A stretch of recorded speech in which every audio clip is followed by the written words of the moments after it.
Hello everyone, welcome to our channel. आज हम लोगों ने आपसे प्रॉमिस किया था कि हम आपको डिफरेंट स्कूल के अलग अलग सब्जेक्ट के क्वेश्चन पेपर डिस्कस करेंगे।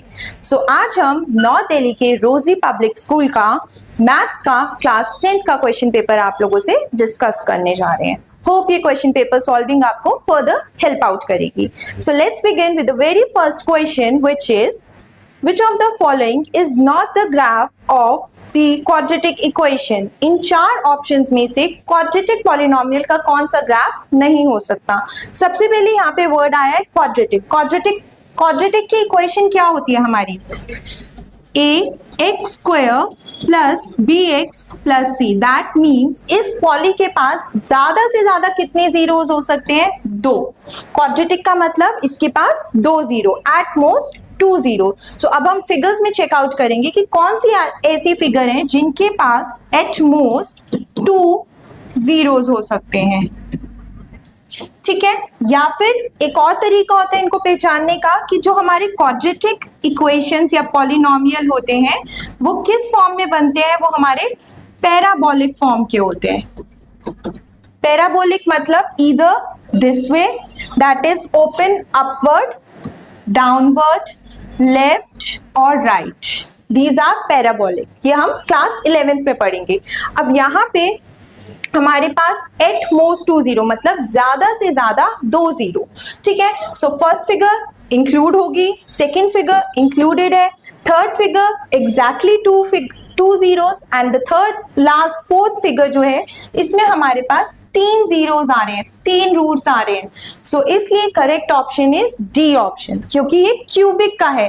3 जीरो का मतलब वो क्यूबिक पॉलिनोमियल को डिफाइन कर रहा है। ठीक है, let's move on to the next question, which states which of the following can be the probability of an event? इनमें से कौन सी प्रोबेबिलिटी हो सकती है? अब हमें पता है कि प्रोबेबिलिटी ऑफ एन इवेंट कैसे डिफाइंड होता है। किसी चीज की भी probability greater than equal to 0 होनी चाहिए and less than equal to 1 होनी चाहिए। मतलब 0 एंड 1 के बीच की value, that include 0 and 1 also. So यहाँ पे फर्स्ट इज -0.4, प्रोबेबिलिटी कभी भी नेगेटिव नहीं हो सकती, तो नहीं आएगा। दूसरा 1.004 which is greater than 1, this is also not included. Third is 18/23 which is greater than 0 but less than 1, so हम ये ऑप्शन कंसिडर कर सकते हैं। Let's move on to the last option which is 10/7 which is again 1 से बड़ी value. So the correct option is option number C. Question number 2, option number C. Let's move on to the next question. The graph of x is equal to -2 is a line parallel to, कहता है x equal to -2 की जो line होगी वो किसको parallel होगी? तो इसके लिए मैंने फटाफट से अपना कार्टेशियन प्लेन बना लिया। ठीक है, अब x equal to -2 मतलब यहाँ पे ये लाइन है, ये लाइन हमें साफ साफ दिख रही है किसके पैरेलल है? This is parallel to my y axis. So हम ऑप्शंस में चेकआउट करेंगे कि इधर there is an option for y axis, yes, option number B. So question number 3, option number B is the right answer. Let's begin with the question number 4, which says one card is drawn from a well-shuffled pack of 52 cards. Find the probability that it will not end ace. हमें probability निकालनी है कि वो ace नहीं है। हमारे पास 52 cards हैं और 52 cards में से ace कितने होते हैं हमारे पास? 4 ace. ace मतलब A. So हमें probability निकालनी है कि that is not an ace. Not an ace. ठीक है, सबसे पहले हम प्रोबेबिलिटी निकालते हैं कि वो एस है। एस होने की प्रोबेबिलिटी क्या हो गई? 4/52। हम इसको कैंसिल आउट करेंगे 1/13। So probability of not getting an S, not an S ऐसे भी लिख सकते हैं हम, या फिर प्रोबेबिलिटी ऑफ एस नॉट ऐसे भी लिख सकते हैं, which is 1 - 1/13, that is 12/13। So correct option is option number C, 12/13। Hope आपको ये क्लियर होगा। Let's move on to the next question, which says if a/3, 4 is the midpoint of the line segment joining the points. हमारे पास एक line है जो 2 point से बन रही है। ठीक है, point P and Q, point P है हमारे पास -6,5 एंड पॉइंट क्यू है हमारे पास -2,3। ठीक है, हमें इसका मिड पॉइंट जो है, लेट्स से कि वो मिड पॉइंट है t। If this is a mid point of the line segment joining this, then find the value of a। अगर ये t एक मिड पॉइंट है जिसकी वैल्यू मुझे दी है a/3, 4, तो मुझे a की वैल्यू निकालनी है। हमें मिड पॉइंट फॉर्मूला पता है। मिड पॉइंट फॉर्मूला क्या होता है? x1 plus x2/2, y1 plus y2/2। ठीक है, सो मिड पॉइंट यहाँ पे हमें क्या दिया है? a/3, 4 must be equals to my x1, x2, that is -6 plus -2/2, 5 plus 3/2. Let's solve it on. -6 minus 2/2, 8/2, -8/2 and 8/2, -4, 4 किससे इक्वेट हो रहा है? ये a/3, 4 से। ठीक है, y का दोनों कंपोनेंट सेम है क्योंकि इक्वल टू में, सो हम x के दोनों कोऑर्डिनेट को इक्वेट करेंगे। सो a की वैल्यू आ गई 3 into -4 which is -12. So the correct option is C option, which is -12. Let's move on to the next question, which says tan theta अगर हमारा a/b है, so हमें किसकी वैल्यू निकालनी है? a sin theta plus b cos theta upon a sin theta minus b cos theta। क्योंकि मुझे tan दिया है तो मैं ट्राई करूंगी कि मैं अपने क्वेश्चन में tan बना लूं। हमें सिंपल सा लॉजिक पता है कि tan थीटा कैसे आता है? sin theta upon cos theta will give us tan theta. So मैंने दोनों न्यूमरेटर एंड डिनोमिनेटर को दोनों को cos थीटा से डिवाइड कर दिया, तो यहाँ आ गया sin theta by cos theta. यहाँ पे बचा सिर्फ b, cos थीटा हट गया। यहाँ पे हम लिख सकते हैं divide numerator and denominator by cos theta, then again sin theta by cos theta minus b, this will give out tan theta minus b। अब tan थीटा की वैल्यू सब्स्टिट्यूट कर देंगे,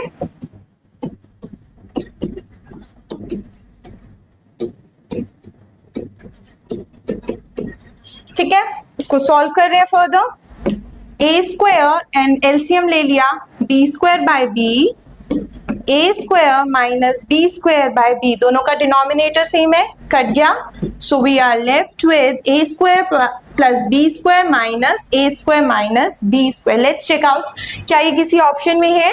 ए square plus b square, that is option number b. So question number 6, option number B is the correct answer.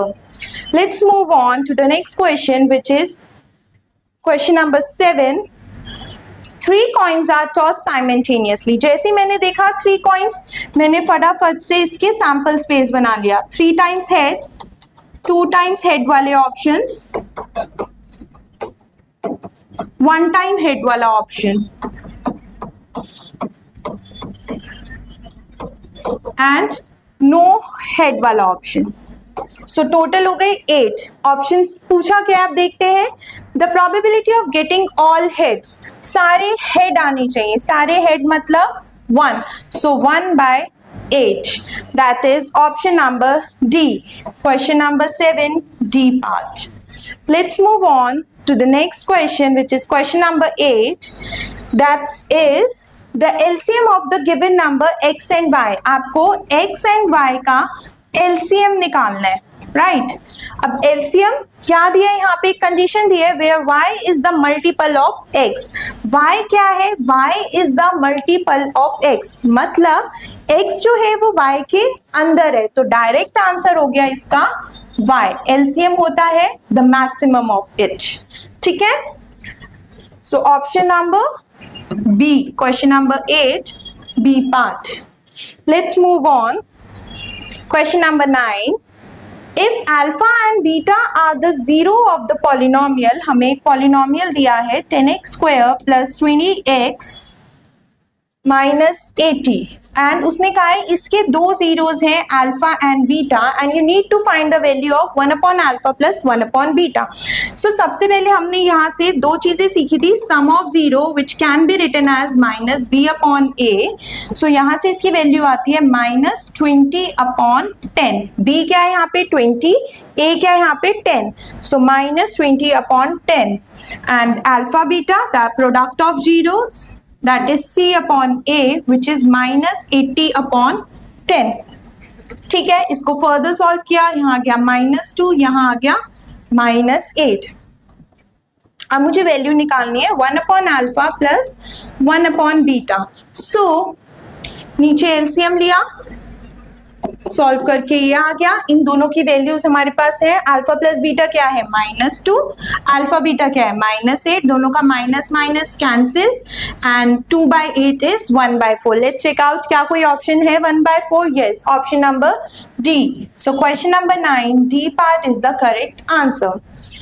Let's move on to the question number 10 which is the sum of two digit number and the number obtained by reversing the order of the digit. ये एक ऐसा question है जो हमारा 3 marker में भी आता है और 4 मार्कर उसमें 2 मार्कर में भी आ सकता है. तो इस क्वेश्चन को थोड़ा ध्यान से मैं इलैबोरेट करके समझाती हूँ. ठीक है, देखो जब भी हमें 2 डिजिट वाले नंबर आएंगे आप ऐसे लिखेंगे 1 and 10. ठीक है, यहाँ पे आपने लिख लिया x, यहाँ पे आपने लिख लिया y. ठीक है, एक एग्जाम्पल समझो.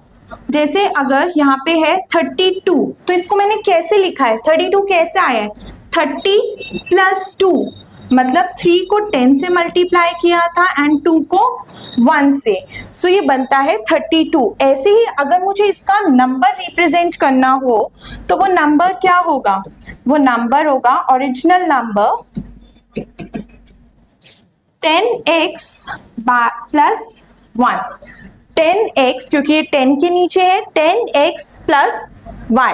ठीक है, अब पढ़ते हैं question. The sum of the 2 digit number and the number obtained by reversing the order of the digits. Order of the digits मतलब जो वंस पे था उसको टेंस पे ले आओ, जो टेंस पे है उसको वंस पे ले आओ. तो रिवर्स नंबर क्या बन गया हमारा, यहाँ पे रिवर्स नंबर हमारा बन गया 10y plus x and according to the question उसने कहा है जो ओरिजिनल नंबर है और जो रिवर्स नंबर है, original number was this and the reverse number was this. So इन दोनों का सम आ रहा है हमारा 187. ये एक एग्जाम्पल सिर्फ आपको समझाने के लिए लिया था, यहाँ पे इसकी कोई नीड नहीं है. ठीक है, इसको एक्सपैंड करते हैं. 10x plus y plus 10y plus x equals to 187. 11x plus 11y equal to 187. 11 common, x plus y equal to 187. x plus y equals to 17. तो ये आ गई हमारी first equation. Let's move on. If the digits differ by 1, digits क्या होती हैं, ये होती हैं डिजिट्स. जैसे ये 32 नंबर में डिजिट्स क्या है 3 और 2, तो इस नंबर में डिजिट्स क्या है मेरी x एंड y. तो उसने बोला है जो डिजिट्स है वो डिफर करती है, मतलब डिजिट्स का आपस में डिफरेंस क्या है 1. This is my second equation. So यहाँ से मुझे 2 इक्वेशन मिल गई. क्या क्या, x plus y equal to 17 and x minus 1 equals to 1.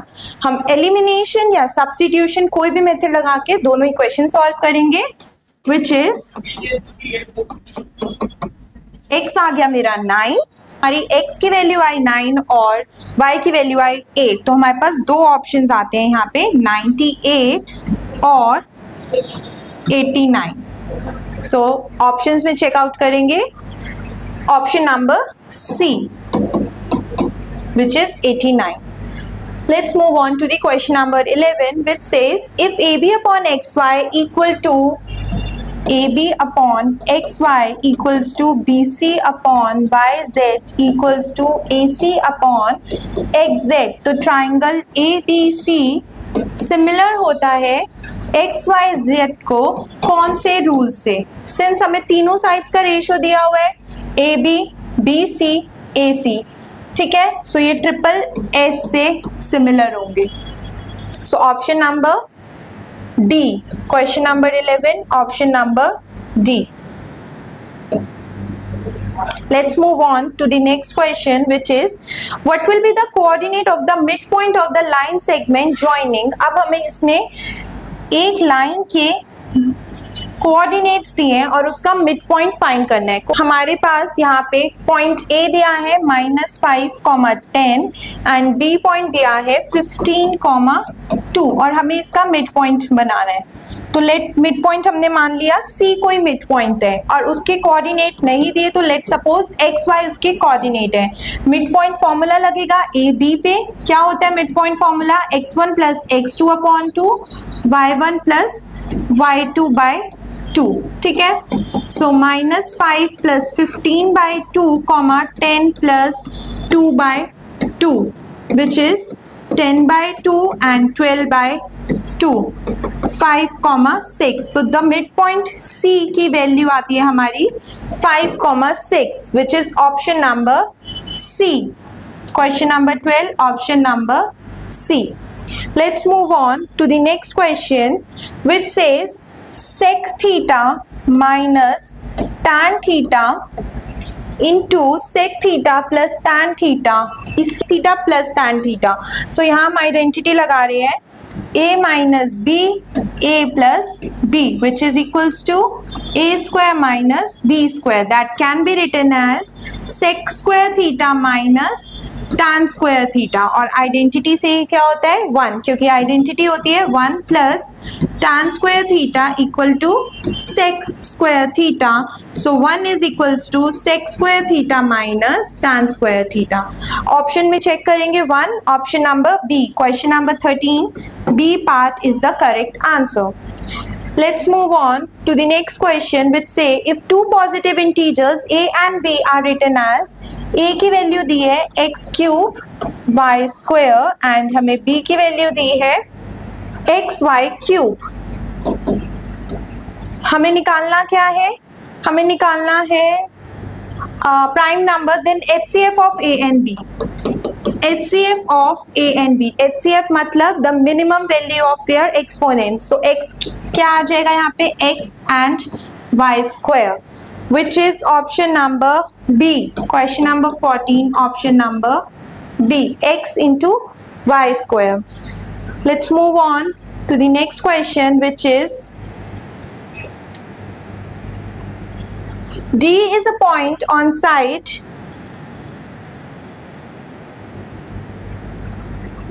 D is a point on the side BC of triangle ABC। NCERT का क्वेश्चन है ये हमारा।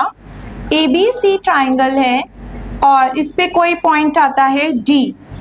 D is a point on side BC of triangle ABC such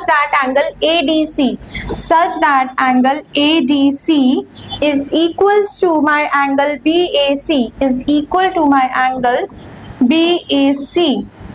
Then you need to show or you need to find CA² क्या होगा। This is given to us. So हमने यहाँ पे फटाफट से दोनों ट्राइंगल, कौन से दो triangle? In triangle ABC and triangle ADC, दोनों में एक कंडीशन मुझे गिवन है ADC and equal to BAC given है एंड दूसरा angle C equals to angle C common. दोनों ट्राइंगल सिमिलर हो गए, ABC सिमिलर टू, अब यहाँ पे नाम जरूरी होता है। सो ABC, A की जगह आएगा D, B की जगह पे आएगा A एंड C की जगह पे आएगा C। दोनों ट्राइंगल सिमिलर हो गए तो इनकी साइड्स का रेशियो भी इक्वल होगा। कौन सी sides? AB upon DA equals to BC upon AC equals to CA upon CD। हमारा इंटरेस्ट क्या है? CA² निकालने का, तो हम ये दोनों साइड्स को कंसिडर करेंगे। क्रॉस मल्टीप्लाई कराया तो CA का square is equals to CB into CD। Let's check out, यहाँ पे कोई ऑप्शन है CB into CD? Yes, option number D, ठीक है, let's move on to the next question which says in a circle of diameter 42, एक circle है जिसका diameter हमें दिया है 42, तो उसका रेडियस कितना हो गया डायामीटर का हाफ, सो रेडियस आ गया 21। ठीक है, if an arc subtends an angle of 60 degree, centre पे एक आर्क हमारा एंगल बनाती है 60 डिग्री का, तो लेंथ ऑफ आर्क बताना है। लेंथ ऑफ आर्क का फॉर्मूला होता था theta by 360 2 pi R, right. Theta हमें 60 दिया है, 360 ऑलरेडी गिवन है, 2 पाई की वैल्यू 22/7 ली, आर की वैल्यू 21, 0 से 0 1/6, 7 3s are 21 and 3 2 6 22। So radius आ गया हमारा, नहीं, लेंथ ऑफ आर्क आ गई हमारी 22 centimetre. Let's check out option number C, question number 16, option number C. Next question, if the circumference of two circles are in the ratio of 4:9, दो circles का अगर circumference का ratio दिया है मुझे, circumference को मैंने सी से माना 4:9, सर्कमफेरेंस ऑफ सर्कल क्या होता है 2 pi radius of first, 2 pi R होता है सर्कमफेरेंस, और 2 पाई R2 मैंने माना सेकंड का, 4/9, 2 पाई से 2 पाई कैंसिल आउट, R1/R2 आ गया मेरे पास 4/9। मुझे निकालना है दोनों सर्कल्स के एरिया का रेशियो। एरिया क्या होता है, area of first circle is pi r square, radius first होगा, and pi r square for second, दोनों से pi pi cancel out, R1/R2 square, it can be written as R1/R2 का whole square. R1/R2 की value हम यहाँ से निकाल चुके हैं ऑलरेडी, 4/9 का होल स्क्वायर 16/81। सो एरिया का रेशियो आ गया 16/81 which is option number D. ठीक है, let's move on to the 18th क्वेश्चन which says the pair of equation x equal to a, let's suppose यहाँ पे हमारी कोई x equal to a की लाइन है, ठीक है, and y equal to b, let's say यहाँ पे हमारी एक लाइन है y equal to b की, ये यहाँ पे मिल रहे हैं, तो दे आर इंटरसेक्टिंग। उसने पूछा ऑप्शंस बताओ ये कैसी लाइंस बन रही है, parallel, not at all, coincident, no, so they are intersecting lines. अब उनका इंटरसेक्टिंग पॉइंट भी बताना है। इंटरसेक्टिंग पॉइंट मतलब ये पॉइंट, और हमेशा पॉइंट में x का कोऑर्डिनेट आगे आएगा, y का कोऑर्डिनेट पीछे आएगा, so they are intersecting at a point AB। So option number D is the correct option. Now हमारी assertion and reasoning. First assertion is, if a line divides any two sides of a triangle in the same ratio, then the line is parallel to the third side. Obviously yes, ये क्या है, BPT का statement है, BPT का statement है, so this is a true statement. Line segment joining the midpoint of any two sides of a triangle is parallel to the third side. एक triangle की अगर दो midpoints को line join कर रही है तो वो third को parallel होगी. This is a true statement, but ये इसका correct explanation नहीं है. सो ऑप्शन नंबर बी, दोनों के दोनों ट्रू है, बट सेकेंड स्टेटमेंट जो रीजन है वो उसका करेक्ट एक्सप्लेनेशन नहीं है, so b part is the answer. Let's move on to the next 20th last question which says area of square inscribed in a circle of radius x is 2x square. This is also true. Area of major segment of circle is equals to area of circle minus area of minus segment. दोनों ये statement true है, but यहाँ पे भी same चीज follow हो रही है कि this is not the correct explanation for A, reason is not the correct explanation for assertion। So दोनों का ऑप्शन हो गया B option. So let's begin with section B. Section B में हमारे 2 मार्कर क्वेश्चंस होते हैं। So let's begin with question number 21। Question number 21 बोलता है कि आपका एक क्वाड्रेटिक पॉलिनोमियल है जो कि है 4x square minus 8kx minus 9। एक बार क्वेश्चन रीरीड करते हैं। If one zero of the quadratic polynomial is negative of the other, find the value of के। अब क्वाड्रेटिक इक्वेशन है तो ऑब्वियसली इसके पास दो जीरो है, अल्फा एंड बीटा, ठीक है। And equation according to the question हमें कंडीशन दी है कि वन जीरो मतलब दोनों में से कोई भी एक जीरो क्या है, दूसरे वाले का नेगेटिव के इक्वल है, दूसरे वाले के नेगेटिव के इक्वल है, ठीक है। हमारे पास एक कंडीशन होती थी sum of zeros is equal to minus b upon a, that is alpha plus beta equal to minus b upon a। यहाँ पे हम अल्फा की जगह डाल रहे हैं minus beta plus beta equal to minus B की वैल्यू क्या होती है, b क्या होता है, कोएफिशिएंट ऑफ x, मतलब जो x के साथ वाली टर्म होती है वो होती है b, तो b की वैल्यू आ गई -8k। a क्या होता है, कोएफिशिएंट ऑफ x स्क्वायर के साथ वाली टर्म होती है हमारी a।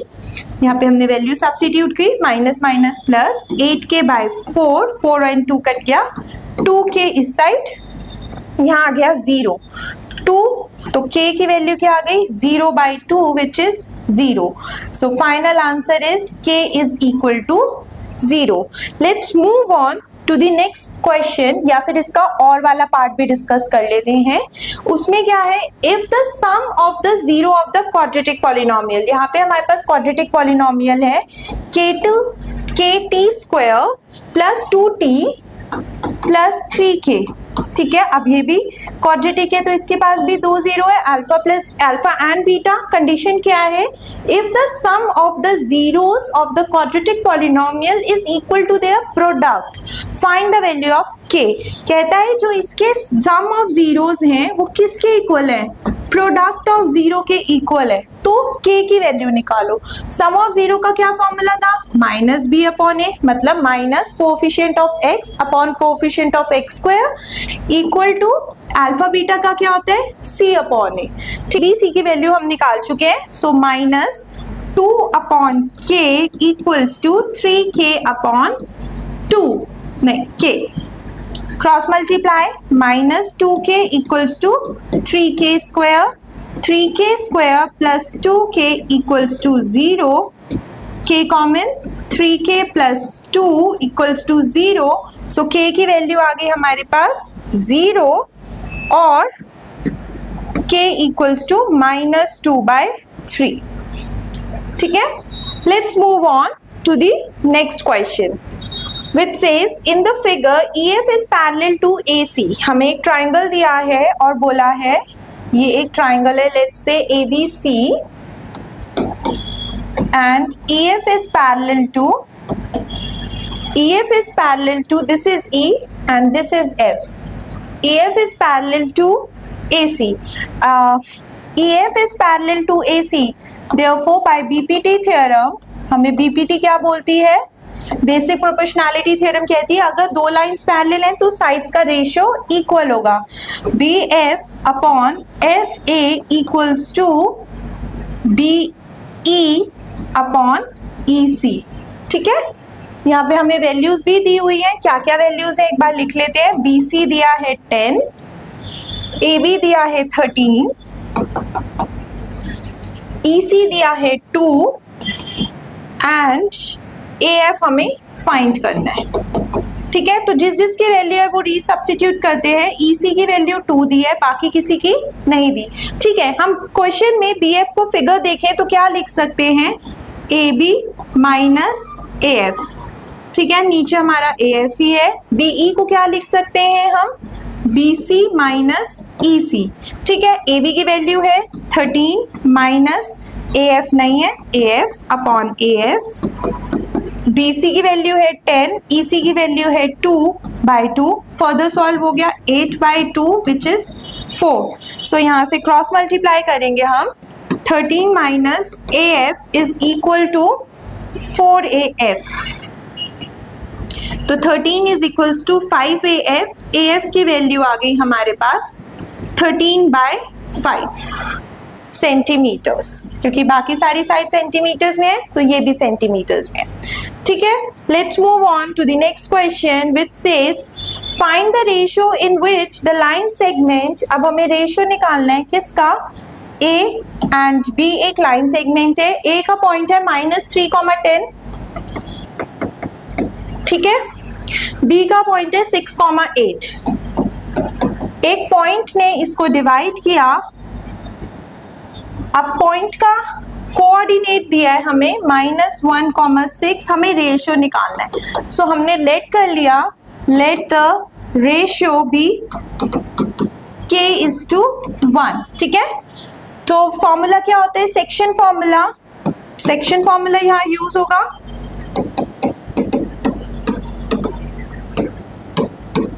फॉर्मूले के हिसाब से जो भी पॉइंट हमें डिवाइड करता है, दैट इज -1,6 ने डिवाइड किया, equal to m1 x2 plus m2 x1 upon 2 comma m1 y2 plus m2 y1 by 2। आप इसको फर्दर सॉल्व करेंगे तो आपको k की वैल्यू मिल जाएगी, ठीक है। लेट्स मूव ऑन, इसका सेकेंड पार्ट और पार्ट, उसमें क्या करना था हमें, find the relationship between x and y such that the point xy is equi distance from the point. आपको एक पॉइंट है xy, एनसीईआरटी का क्वेश्चन है, इसको डिस्टेंस निकालना है, कह रहा है ये दो पॉइंट से इक्वल डिस्टेंस पर है। ये पॉइंट है हमारा 7,1, ये पॉइंट है हमारा 3,5, ठीक है। हमारा AP का डिस्टेंस एंड BP का डिस्टेंस इक्वल है, ये गिवन है, तो डिस्टेंस फॉर्मूला लगा के इसको फर्दर सॉल्व करेंगे। इन केस कोई डाउट आता है तो आप मैसेज करेंगे,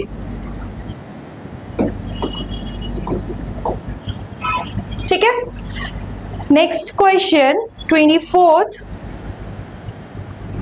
क्वेश्चन नंबर 24 कहता है थीटा की वैल्यू है 30 डिग्री, थीटा हमें दिया है 30 डिग्री एंड वेरीफाई करना है cos 3 theta is equal to 4 cos cube theta, ये तो इसका फॉर्मूला है 4 cos cube theta minus 3 cos theta, ठीक है। लेफ्ट हैंड साइड में पहले उठाते हैं cos 3 theta which can be written as cos 3 theta की वैल्यू डाली 30 डिग्री, सो cos 90, cos 90 क्या होता है हमारा 0, ठीक है। अब RHS पे आते हैं, RHS है 4 cos cube theta minus 3 cos theta, यहाँ पे भी थीटा को रिप्लेस करेंगे हम 30 से, ठीक है। cos 30 क्या होता है √3/2 का क्यूब √3/2। फर्दर सॉल्व करेंगे, ये आ गया हमारा 3√3/2 एंड 3√3/2। ओ यहाँ वैल्यू तो 8 आएगी ना, यहाँ 8 आएगा, यहाँ आ गया हमारा 4 and 8 कट के 3√3/2 minus 3√3/2 which is 0। Left hand side equal to right hand side, दोनों साइड्स क्या आ रही है हमारी 0। So let's move on to the next question which is very easy, question number 25, solve for x and y की value निकालनी है using elimination method। बहुत ही स्ट्रेट फॉरवर्ड क्वेश्चन है, एक बार सॉल्व करेंगे, नहीं होगा तो कमेंट बॉक्स में मैसेज ड्रॉप करें। Let's move on to the section C। Section C देखते हैं अब हम, सेक्शन C का 26th question, prove that the point A, B, C, D are the vertices of the rectangle। आपका A point है 0, -1, B point है -2, 3, C point है 6, 7, D point है 3, 8, 3। आपको बताना है ये एक ट्राइंगल की वर्टिसेस बनाते हैं या नहीं, तो रेक्टेंगल की क्या प्रॉपर्टी होती है, ऑपोजिट साइड्स इक्वल, तो हमें शो करना है कि AB और CD इक्वल आ रहे हैं, ठीक है। दूसरी चीज AD और BC भी इक्वल आ रहे हैं, opposite sides of rectangle are equal, तो ये हम शो करेंगे किससे, डिस्टेंस फॉर्मूला से, उसके साथ साथ रेक्टेंगल की जो डायगनल्स होती हैं वो भी इक्वल होती हैं, तो AC और BD भी इक्वल शो करेंगे। Diagonals of rectangle are also equal. ठीक है, ये सब हम डिस्टेंस फॉर्मूला से सबकी वैल्यू निकालेंगे और चेक करते जाएंगे।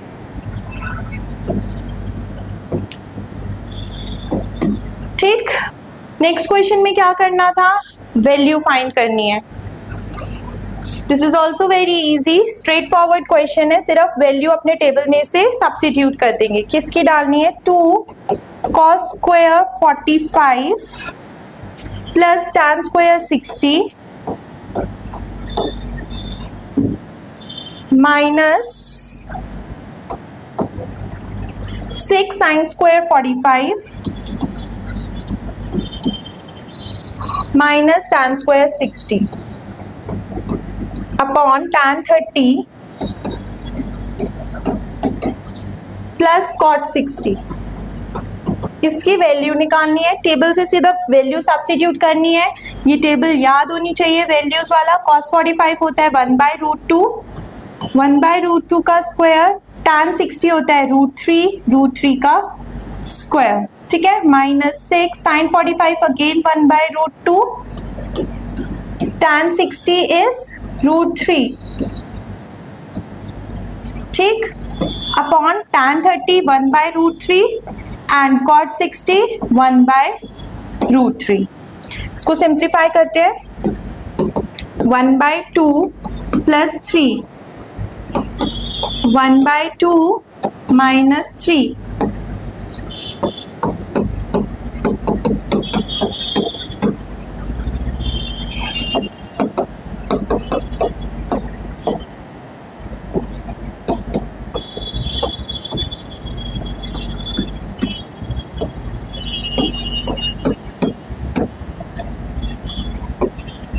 into 7/2 minus 6 into minus 5/2 upon 2/√3, which is 7 minus plus 2 and 6 कटे 3, 5 3s are 15 to √3,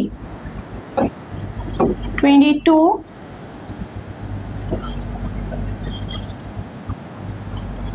√3 by 2, so 11√3 is the answer. ठीक है, let's move on to the next question, which says if one root of the quadratic polynomial is 3, find the value of p and the other root। हमारे पास polynomial दिया हुआ है 2x square minus 3x plus p। ठीक है, इसने कहा quadratic है, obviously 2 zero होंगे, 2 जीरो में से एक रूट की वैल्यू हमें 2 दी हुई है। लेट्स से अल्फा की वैल्यू हमें 2 दी है, फाइंड दी अदर जीरो और p की वैल्यू भी निकालनी है। If one root of the quadratic polynomial is 3 दिया है, 2 नहीं।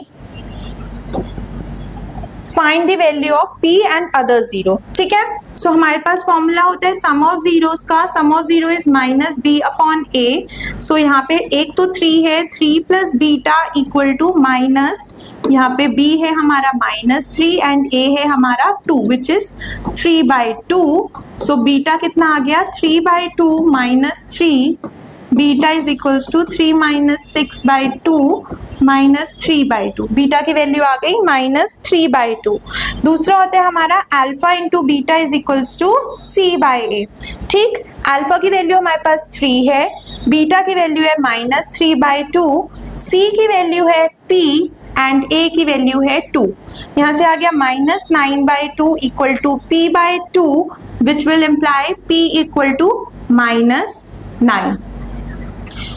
ठीक है, दो चीजें निकालनी थी, p की value and other root. Other root आया मेरा -3/2 और p की वैल्यू आई मेरी 9।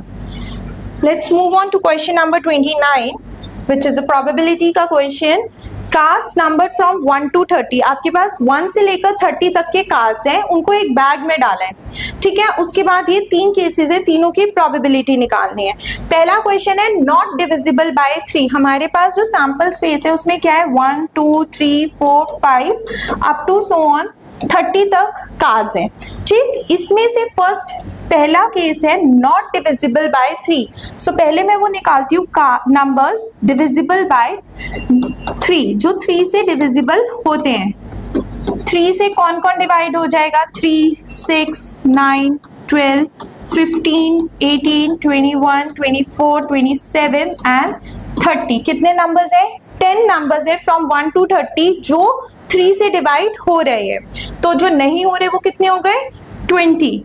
सो 20 by 30 which is 2 by 3. First का answer is 2 by 3. Second part is a prime number greater than 7, 7 से बड़ा प्राइम नंबर कौन होगा, 8 इज 19 13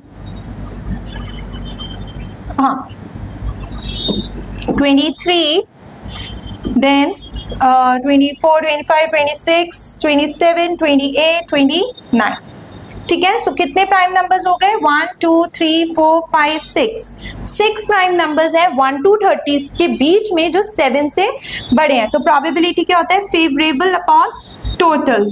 टोटल हमारे पास 30 आउटकम है, तो सेकंड का answer is 1/5।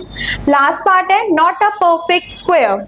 Not a perfect square क्या होता है, परफेक्ट स्क्वायर नहीं है, जैसे 1 का स्क्वायर इज 1, 2 का स्क्वायर इज 4, 3 का स्क्वायर 9, 4 का स्क्वायर 16, 5 का स्क्वायर 25, 6 का स्क्वायर 36। अब 36 जो है वो हमारी लिस्ट में नहीं है, सो ये हो गए जो परफेक्ट स्क्वायर्स है। हमें निकालना है नॉट अ परफेक्ट स्क्वायर। कितने हैं परफेक्ट स्क्वायर, 1 2 3 4 5, तो कितने हो गए 25/30, 5/6, ठीक है। Question number 30, it's given two concentric circle with center O having radii 21 centimeter and 42 centimeter. If angle subtends क्या है, AOB है 60 degree, then we need to find the area of this shaded region, ठीक है। So इसमें क्या है, two concentric circle, concentric मतलब having the same center. So कैसे start करेंगे, अगर हमारे पास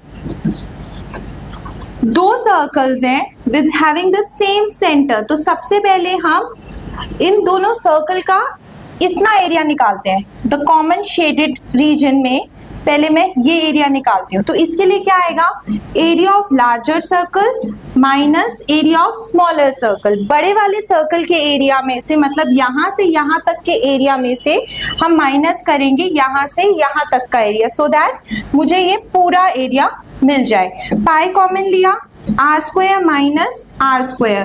Capital R was 42 and small is 21. So यहाँ पे हमने a square minus b square करा, 42 minus 21, 42 plus 21. So pi हमें 22/7 दिया है, and this is cancel out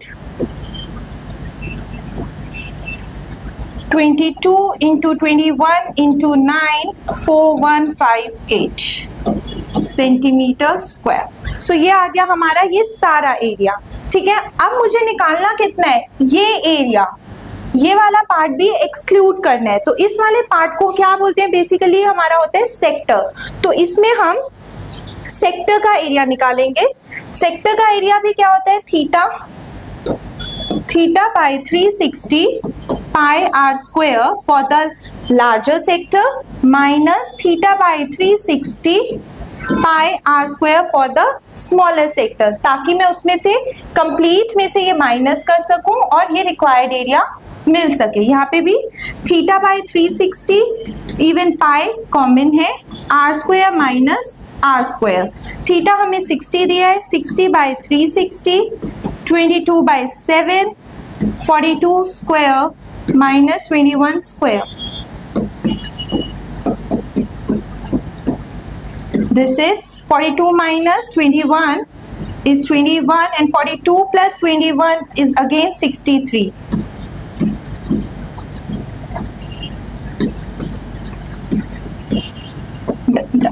11 into 21 which is 693 centimetre square. सो अभी हमारा सर्कल का एरिया आया था 4158 आई गेस, उसमें से हम माइनस करेंगे 693. सो रिक्वायर्ड क्या आ गया 4158 minus 693 3465. So required area is 3465 centimeter square. Let's move on to और वाला part. और वाला part says find the area of the major segment APB. What do we need to find? Major segment. Major segment का area मतलब ये वाला area हमें निकालना है. AOB 90 है. अगर AOB 90 है तो ये रिमेनिंग एंगल क्या हो जाएगा 270. 270. So area of major segment हमारा आ गया theta by 360 pi r square. Theta यहाँ पे हम लेंगे 270 क्योंकि हमें मेजर का निकालना है. माइनर इज गिवन 90, मेजर हो गया 270 and radius is given out to be 35 centimetre.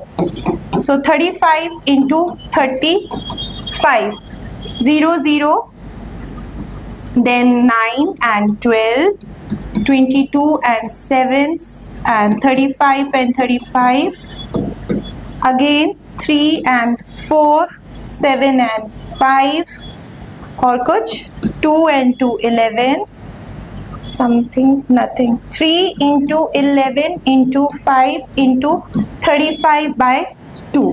इसको सॉल्व कर लेंगे आंसर आ जाएगा.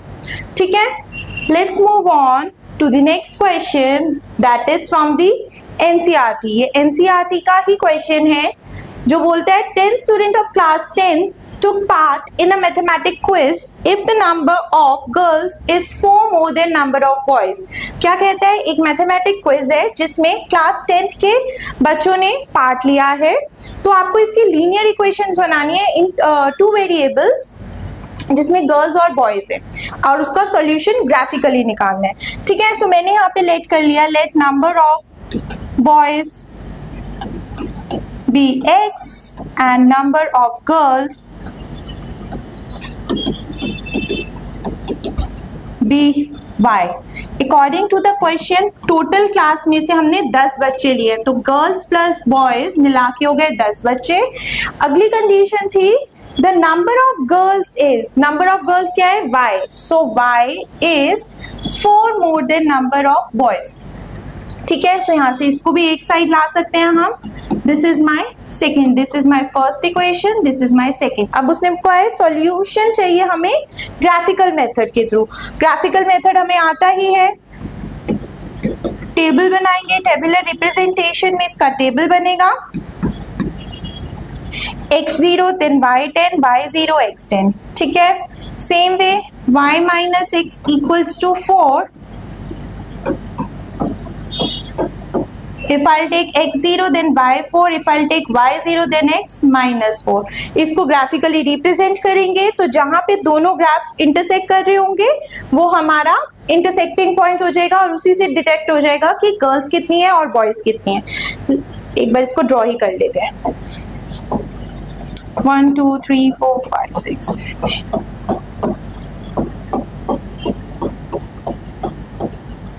ठीक है,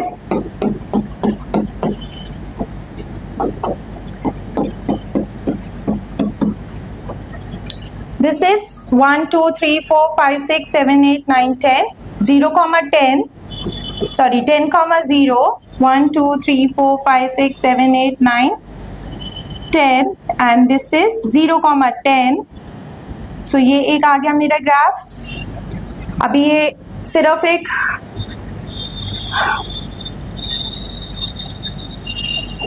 इमेजिनेशन वाला रख रहे हैं, एग्जैक्ट नहीं निकाल रहे. दूसरा पॉइंट हमने लिया था, क्या था, 0 4 and minus 4 0.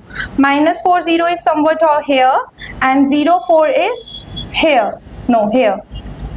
so इन दोनों से ज्वाइन किया, ये दोनों जहां पे मीट करेंगे वहां से हमें गर्ल्स और बॉयज डिटेक्ट हो जाएंगे. ठीक है, ये एग्जैक्ट नहीं बना है, एग्जैक्ट बनाएंगे सॉल्व हो जाएगा. नेक्स्ट नेक्स्ट क्वेश्चन है solve the system of equation graphically. Again graphical method से इसको सॉल्व करना है दो इक्वेशंस को, very easy. 32 question, this is also from NCERT, I guess question 12। So if a sides AB, BC and median AD of triangle ABC, हमारे पास दो triangle हैं, एक है ABC और दूसरा ट्राइंगल है PQR। उसने बोला the side AB, BC and median AD of triangle ABC are proportional to the corresponding sides PQ, QR and median PM। ये हमें given है, this is given to us and what we need to show, हमें show करना है कि ABC और PQR similar है।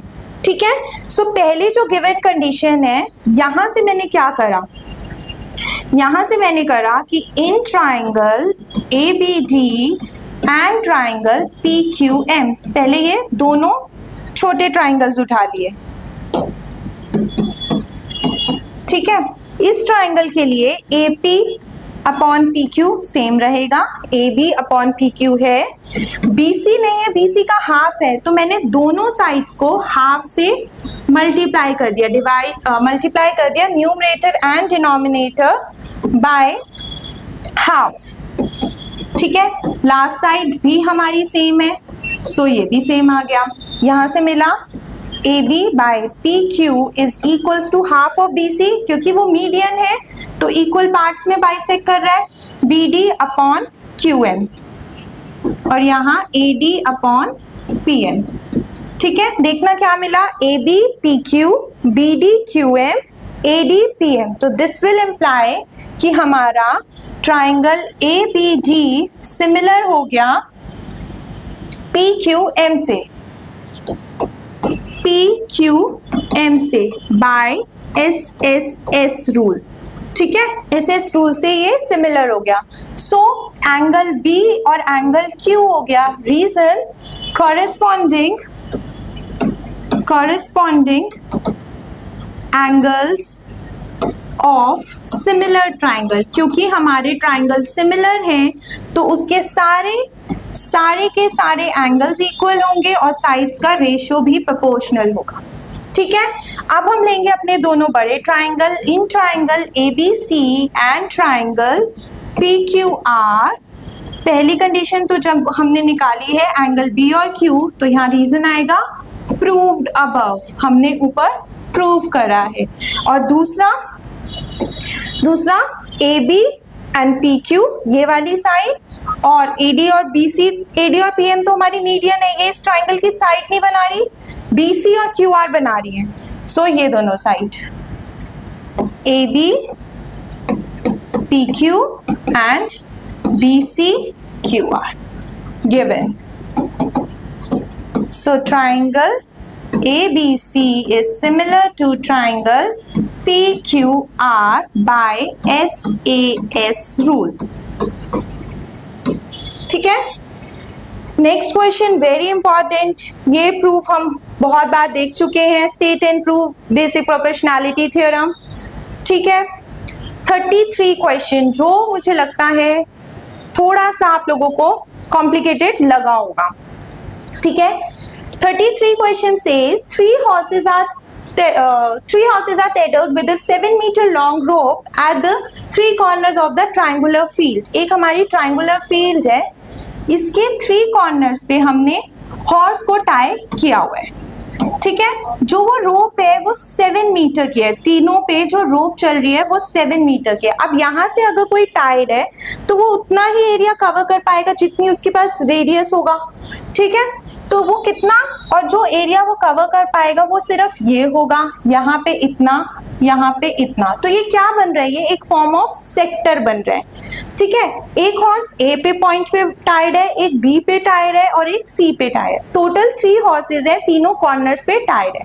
3 horses are tied with a 7-meter long rope at the 3 corners of the triangular field, having the sides, इसकी sides भी दी हैं 20, 34 and 42। ठीक, find the area of the plot which can B grazed by the horses. आपको ये बताना है कि जो हॉर्सेस है वो कितना एरिया हमारी फील्ड का ग्रेज कर पा रहे हैं। तो देखो टोटल एरिया कितना ग्रेज कर रहे हैं, जो ए ने किया, बी ने किया और सी ने किया। अब मुझे यहाँ पे एरिया ग्रेज करने के लिए सेक्टर बन रहा है, बट सेक्टर के लिए मेरे पास एंगल ही नहीं है, डिग्री ही नहीं पता कितने डिग्री का है। यहाँ पे तो ये इक्विलेटरल ट्रायंगल भी नहीं बन रहा कि मैं बोल दूं तीनों एंगल 60-60 है। तो मैंने क्या समझा कि since sum of angles of a triangle is 180, angle के जो ट्राइंगल के जो तीनों एंगल्स होते हैं उनका सम क्या होता है 180। ठीक है, मैंने सपोज किया कि जो हॉर्स ए पे टाइड है वो बनाता है θ1। ठीक है, ऐसे मानते हैं यहाँ पे जो एंगल बन रहा है वो बन रहा है θ1, यहाँ पे बन रहा है θ2, यहाँ पे बन रहा है θ3, या फिर सीधा मान लेते हैं ABC, ये तीन ही एंगल है। ठीक है, तीनों का सम क्या है 180, तीनों का सम है 180। ठीक, अब total area grazed by the horses, तीनों हॉर्सेस ने मिलके कितना एरिया ग्रेज किया, क्या किससे इक्वल होगा area graze by the horse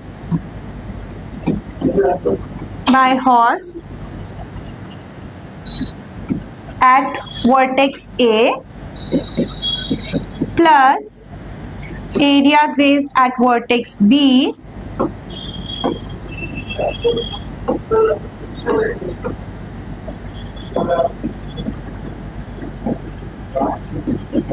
same way at vertex C। ठीक है, तीनों का एरिया वहां पे प्रॉपर आ नहीं रहा। टोटल में हम क्या लेंगे, एरिया ए से जो बन रहा है, बी से जो बन रहा है और सी से जो बन रहा है। Area grazed at A vertex, B vertex at C vertex क्या होगा θ1 by 360 pi r square, θ2 by 360 pi r square plus θ3 by 360 pi r square. तीनों में से पाई आर स्क्वायर कॉमन है, बाहर कर दिया। θ1 प्लस θ2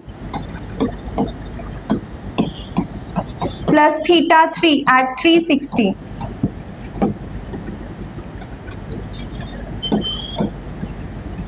θ1 प्लस θ2 प्लस θ3, ये क्या थे angle A, angle B, angle C. So इनका सम क्या था 180 degree, which means pi half 22/7 लेना था और रेडियस हमारी 7 दी हुई थी, ये आ गया 1/2, 7 से 7, 2 से 12। तो 77 मीटर स्क्वायर एरिया है जो तीनों हॉर्सेस ने, एक यहाँ पे टाइट था उसने एरिया ग्रेज किया इतना, एक यहाँ पे टाइट था उसने एरिया ग्रेज किया इतना, एक यहाँ पे टाइट था उसने एरिया, तो इन तीनों का मिला के जो एरिया आया वो आया है 77 मीटर स्क्वायर। ठीक है, उसके बाद हमें बोलना है also find the area of the plot which remain ungrazed. जो अनग्रेज्ड है मतलब ये वाला एरिया, ये वाला एरिया, इसके लिए हम क्या करेंगे, इसके लिए हम पूरे ट्राइंगल ABC का एरिया निकालेंगे। एरिया ऑफ ट्राइंगल ABC किससे निकलेगा, यहीं पे देखते हैं। एरिया ऑफ ट्राइंगल ABC में से माइनस कर देंगे किसका, ग्रेज्ड, जितना हम हॉर्सेस ने ग्रेज किया। अनग्रेज निकालने के लिए पूरे ट्राइंगल के एरिया में से जितना भी ग्रेज पार्ट है वो माइनस कर देंगे। ठीक है, अब एरिया ऑफ ट्राइंगल ABC कैसे आएगा, उसके लिए हमें यूज करना पड़ेगा हेरॉन्स फॉर्मूला जो हमने 9th क्लास में पढ़ा है। क्योंकि यहाँ पे क्या है तीनों अलग अलग साइड्स मेंशन थी, तीनों अलग अलग साइड मेंशंस है, तो हमें एरिया ऑफ ट्राइंगल कैसे मिलता है? हेरॉन्स फॉर्मूला से। हम हेरॉन्स फॉर्मूला से एरिया ऑफ ट्राइंगल निकालेंगे, उसमें से 77 मीटर स्क्वायर माइनस कर देंगे, तो हमें मिल जाएगा area of the plot which remain ungrazed. ठीक है, आप सॉल्व करना, नहीं आएगा तो हमें बताएं और आपको सॉल्यूशन हम प्रोवाइड कराएंगे। Next question, 34th question, prove that 1 plus sin A under root 1 minus sin A plus 1 minus sin A upon 1 plus sin A is equals to 2 sec A। ये हमें प्रूव करना है। ठीक है, सो मैंने left hand side consider करी, left hand side consider करके मैंने एलसीएम ले लिया 1 minus sine A into 1 plus sine A. ठीक, क्रॉस मल्टीप्लाई हो गया तो यहाँ पे root and root cancel out, 1 plus sine A बचा, बीच में प्लस है, इधर से ये आ गया 1 माइनस साइन ए, ऊपर का bracket open, 1 plus sine A plus 1 minus sine A and नीचे we are left with 1 minus sine square A square A minus B, क्या आएगा? A minus B, A plus B, A square minus B square, ऊपर sine sine cancel out, 2 बचा, नीचे बचा cos square A square and root cancel, 2 by cos A which is 2 sec A. यही prove करना था हमें, 2 सेक ए proved. अब यहाँ से इसको भी प्रूव करना है, सेम वे अब हम इस साइड को सिंप्लीफाई करेंगे तब भी 2 सेक ए आ जाएगा। Let's see, this is 2 sine A tan A plus cos A, 2 sine A tan A plus cos A, इसको भी सिंप्लीफाई करके हमें सेक ए ही बनाना है। टैन होता है sine by cos plus cos sine square A by cos A, LCM लेंगे cos A से, sine square A plus cos square A, ऊपर 1 नीचे cos A, again 1 by cos A sec, so 2 sec A, hence proved. ठीक है, और वाला part है, this is also from NCERT only. ठीक, और नेक्स्ट क्वेश्चन है 35th, ये भी बहुत आसान है। √3 is an irrational, hence prove that 15 plus √3 irrational दिया हुआ है, नहीं सॉरी प्रूव करना है, तो पहले हम √3 को irrational प्रूव करेंगे, ये भी हमें याद होना चाहिए। उसके बाद प्रूफ करना है 15 प्लस 17 √3 को। सो लेट, हमने इसको अज्यूम करा कि let this is B a rational number, ये वाला पार्ट आप कर लेंगे, मैं सिर्फ इसको चेंज करके दिखा रही हूँ, be a rational number. So हम इसको कैसे लिख सकते हैं? ए अपॉन बी की फॉर्म में, where A and B are, where A and B are coprime, दोनों क्या है? को प्राइम। ठीक है, अब इसको सिंप्लीफाई करेंगे,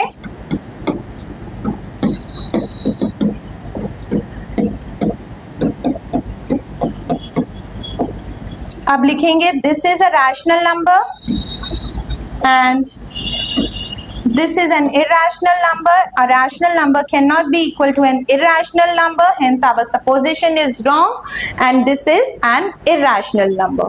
ठीक है, ये हमने अज्यूम किया था कि ये नंबर एक रैशनल नंबर है और हमने यहाँ पे कॉन्ट्रडिक्शन दिखा दी कि वो ऐसा नहीं है, हमारी असम्पशन रॉन्ग है। ठीक, let's move on to the case study. Section C E हमारी अब केस स्टडीज है। ठीक है, क्वेश्चन देखते हैं ध्यान से। Ravish runs a book shop at school of maths Gurgaon. He receive 486 chemistry book. हमारे पास कितनी है?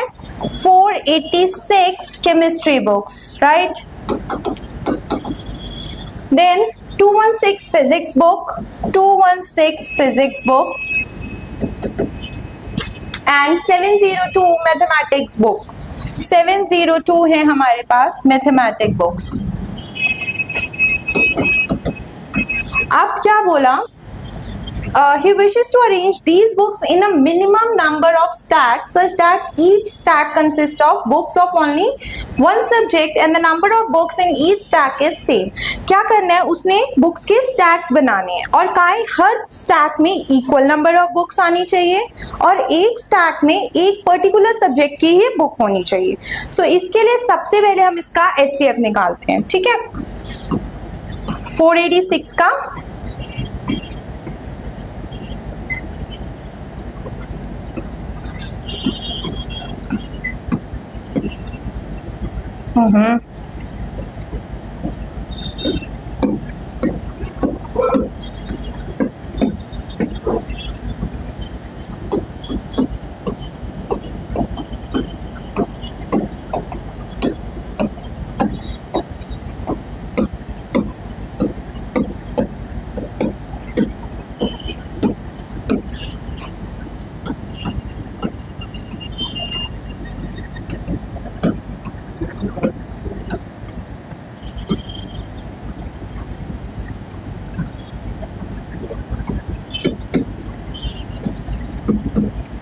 ठीक है.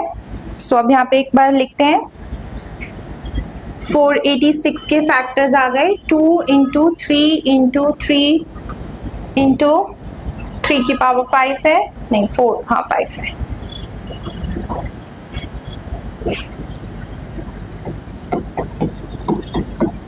Then 216 3 times 2 and 3 times 3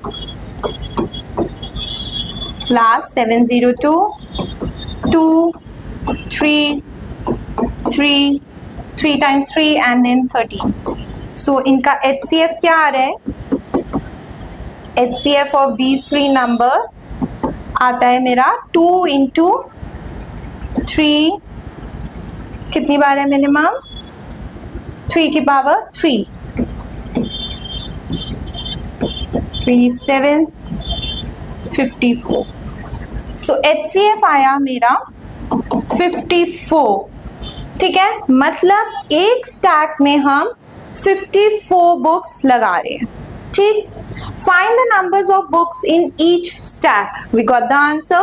Find the number of stacks of mathematic books. अब हमें बताना है कि mathematic book के लिए कितना है. मैथ्स की बुक we have 702 और एक स्टैक में हमारी आ रही है 54 बुक्स.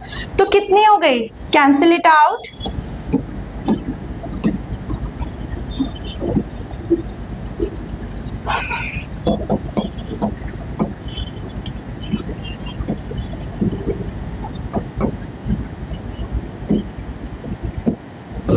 सो मैथ्स के बनेंगे हमारे कितने स्टैक्स? 13 स्टैक्स. क्या किया मैंने?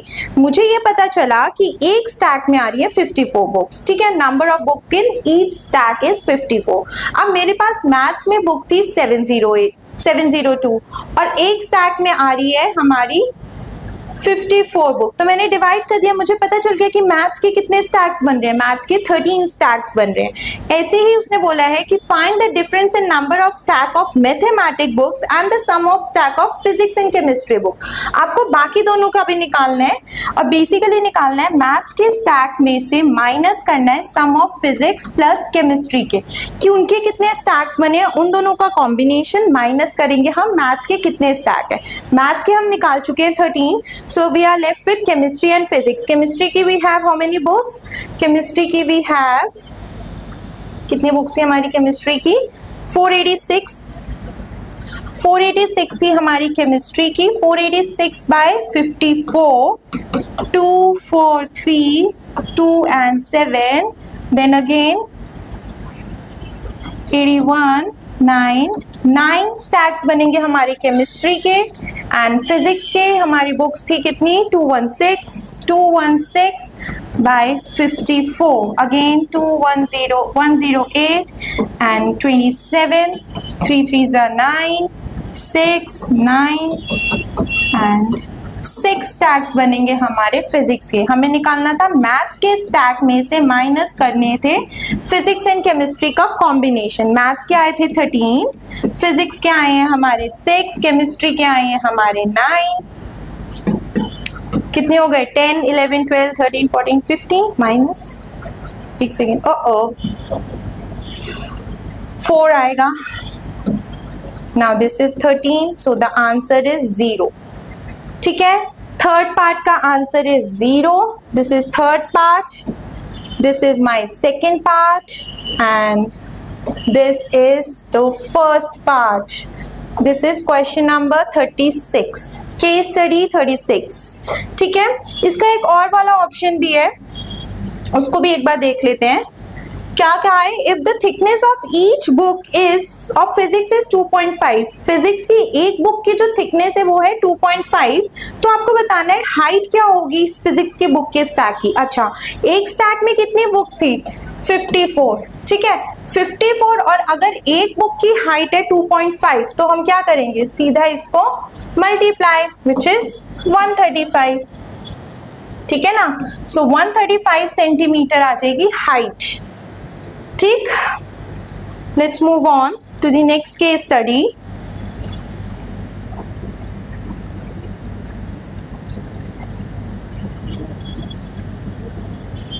A test contains a true-false questions. 1 mark is awarded for every correct answer, while 1/4 mark is deducted for every wrong answer. A student knew answer to some of the question. Rest of the question he attempted by guessing. He answered 120 questions and got 90 marks. अच्छा, कोई true-false question आए, अब there is a possibility या तो मुझे answer पता है और या तो मैं आंसर guess कर रही हूँ। So if I know the answer, क्या है? टेस्ट इज कंडक्टेड, ठीक है। If student knew the answer, उसको हमने मान लिया x। If the student guess the answer, अगर स्टूडेंट गेस करता है तो वो हो गया y।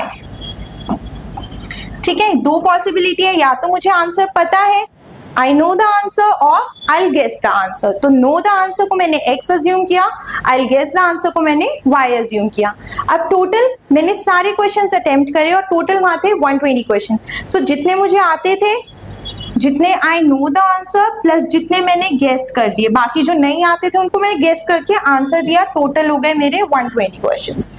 ठीक है, आगे उसने बोला है if my answer is correct I will be awarded with 1 mark. मुझे 1 मार्क मिलेगा अगर मेरा आंसर सही है, और डिडक्ट हो जाएगा 1/4 अगर मेरा आंसर गलत है। और मैंने स्कोर किया है 90 marks.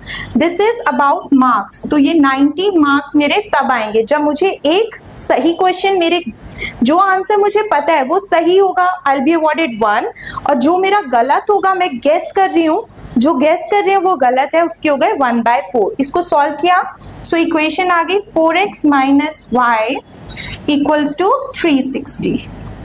This is my second equation, this is my first equation. ठीक है, अब क्या क्वेश्चन है?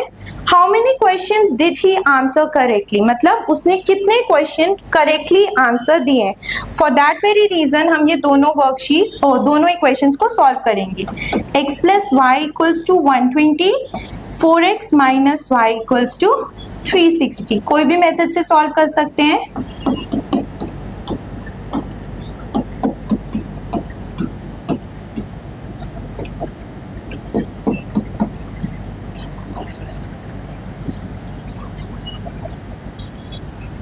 ठीक है, सो कितने आ गए? इतने क्वेश्चन जो मुझे आई नो द आंसर। अब y निकालने के लिए I'll substitute the value of x in the first equation. 96 plus y equals to 120. So y is equals to 120 minus 96, 4. So 24 questions हैं जिनको मैंने गेस किया था। 96 क्वेश्चन मुझे पता थे। So first का answer, how many question did he answer correctly? 96. This is first. How many question did he guess? This is second. If the answer to all the questions he attempted by guessing were, if the answer to all the question he attempted by guessing were wrong and answered 80 correctly, then how many marks he got? क्या बोल रहा है? If answer to all the question जितने उसने guess करे थे ना, वो सारे के सारे उसके गलत हो गए और उसने आंसर करेक्टली 80 करेक्टली आंसर दिए. करेक्टली क्वेश्चंस कितने थे मेरे पास? करेक्टली क्वेश्चंस टोटल क्वेश्चंस थे मेरे, थर्ड पार्ट है ना, टोटल क्वेश्चंस थे मेरे 120. ठीक है, इसमें से करेक्ट मतलब जो मुझे पता थे, आई नो द आंसर, वो है 80. बाकी के क्वेश्चन जो थे वो मेरे गेस के थे, तो वो कितने हो गए? 40. ठीक है, ये सही हुए हैं, ये गलत हुए हैं. तो उसने कहा आपको कितने मार्क्स मिलेंगे? फॉर ईच करेक्ट क्वेश्चन मुझे 1 मार्क अवॉर्ड होता था और फॉर ईच रॉन्ग क्वेश्चन मेरे 1/4 मार्क्स डिडक्ट हो जाते थे. सॉल्व किया, 80 minus 10 which is 70. So I'll be given with 70 marks. मेरे 70 marks आए थे. ठीक है, नेक्स्ट इसका और वाला पार्ट भी देखते हैं. If answer to all the question he attempted by guessing were wrong, then how many questions answered correctly to score 95? अच्छा, अब वो बोल रहा है कि अब उसको ना स्कोर बता दिया कि उसके 95 मार्क्स आए हैं, बट ये नहीं पता कि उसने आंसर करेक्ट कितने दिए थे और गलत कितने दिए थे. तो मैंने मान लिया कि उसके करेक्ट आंसर्स जो थे वो थे x. तो इनकरेक्ट कितने हो जाएंगे? मतलब जो गेस करे थे वो कितने? टोटल 120 थे. अगर x उसके नो वाले आंसर थे जो उसको पता थे, ये गेस वाले हो गए, कितने हो गए? 120 माइनस x. ठीक है, हर एक सही के 1 मार्क मिल रहे हैं और हर एक गलत के मेरे 1/4 मार्क्स डिडक्ट हो रहे हैं, इसलिए मैं माइनस लगा रही हूँ. टोटल मुझे मिले हैं 95 मार्क्स. इसको सॉल्व किए तो